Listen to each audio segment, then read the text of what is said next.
I love FNAF.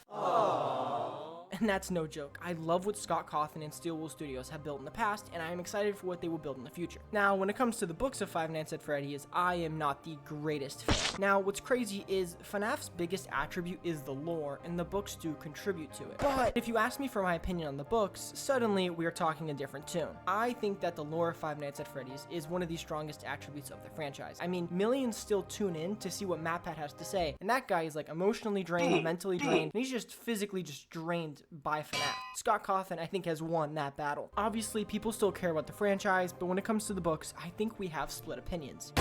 Now, the books obviously are still great stories and they're a great read. I am not trying to diss on the content of the books and what is in them. I think they're great reads, and if you have an opportunity, please go ahead and read them. Remember, for most US citizens, your local public library may have them for free. However, when it comes to using the books to solve the FNAF lore, I'm a little concerned in how we're applying them and how we're using them. Now, just in case you aren't aware, FNAF is divided into two main universes. There's the book universe and the game universe. They are entirely separate. Keyword is separate because it's kind of loose. I mean, technically, Scott has said that we can use the books to kind of solve mysteries within the games. It can be used to help illuminate some of the mysteries and questions we've had about the games. Now, a recent example of the books being used a little too literally is when MatPat made a theory where he kind of explored a story called Help Wanted that came out in a new Five Nights at Freddy's book. In this theory, MatPat talked about a rogue indie game developer that was mentioned in Help Wanted. He believed that some of the details in this book could help us phase out the original 4 games and, I guess, solve the lore in a certain way. Now, after the release of this theory, many people have come out with extensive arguments stating how this was false and it could not be true. I just don't think anyone is seeing the deeper picture. In just one small little short story, one of the greatest minds to ever grace FNAF was ready to toss out the original 4 games of the franchise. Can we just talk about that? Like, literally, there are 10 games, 10 main games, and he was ready to toss out 4 of them. That's 40% of them. Like, no one else's red alarms are blaring right now. No one else just has a little alarm in the back of their mind just telling them something's not right. Well, I'll tell you what I was thinking. I was thinking these books are downright dangerous. From these same stories, we've gotten some pretty wild stuff like Phasgoo. Basically, it's just goo that can transform to match items and even people. It has mind-swapping Freddy dolls. It has literally a doll that causes ladies to die in a construction site. It has a dog named Fetch, which sounds cute, but is actually evil. It has Bonnie-faced fish, a time-traveling ball pit, and it has a... Alright.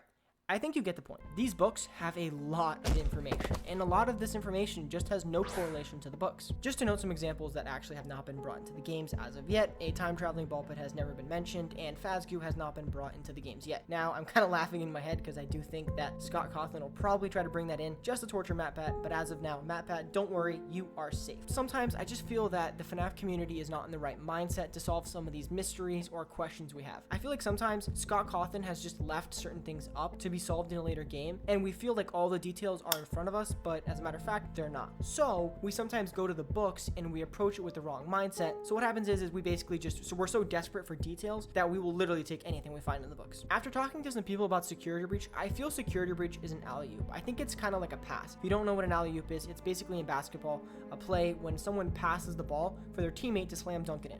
Honestly, one of the coolest sports moves ever. But I feel like Security Breach is kind of an alley-oop to the Ruin DLC because they set up so much stuff to be solved in the next one. And while we're waiting, we're kind of just relentlessly just scraping through the books and we're looking for any details when I think in the end, some of these details and questions will be solved in Ruin. However, I still applaud FNAF for trying to solve the identity of Patient 46 and MatPat for helping us understand the implications of Fazbear Entertainment being an LLC or a corporate entity and how that relates to helping us solve who is pulling the strings. Now, I personally feel like Ruin's going to answer a lot of the questions we have about Security Breach. I do, and I know it feels like it's taking forever. Trust me, I'm also waiting, but I feel like the reason it took so long, especially after the initial release date, is because they're trying to make sure they get things right. However, this wait might actually be causing some of the confusion and harm that's being caused by the books right now. MatPat briefly mentioned this in a video once, but it talks about how the delays from Security Breach could actually be the reason why some of the stories from these books make little to no sense to the overall story in the game. Let me explain it for you. So, Scott and Scholastic have a contract or a legal agreement in place that states that Scott Cawthon will keep making books, and there are deadlines to be met for those books. Basically, there are dates to be met, and Scott has to make sure the books are written, edited, and ready to be published. So if Scott was to just somehow pull up to Scholastic and tell them,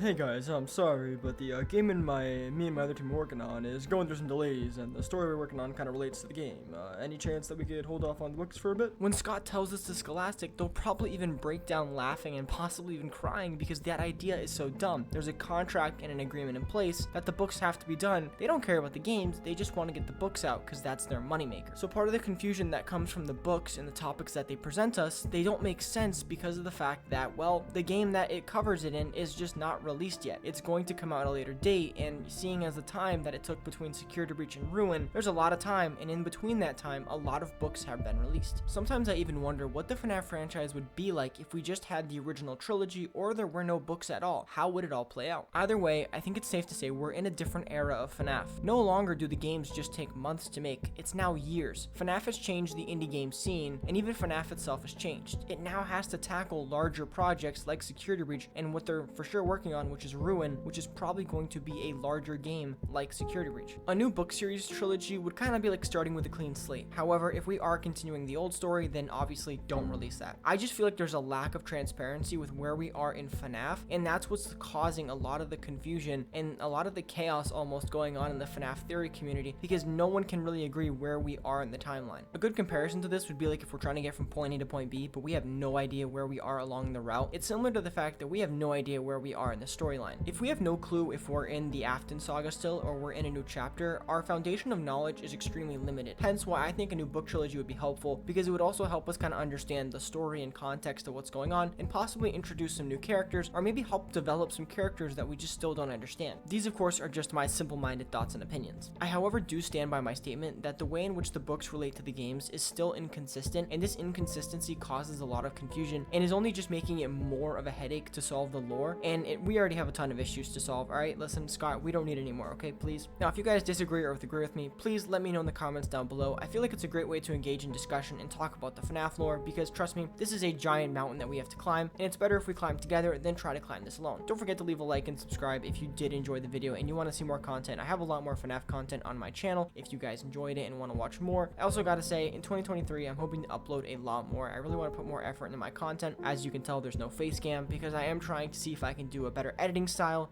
and it'll keep you guys more entertained. That's it.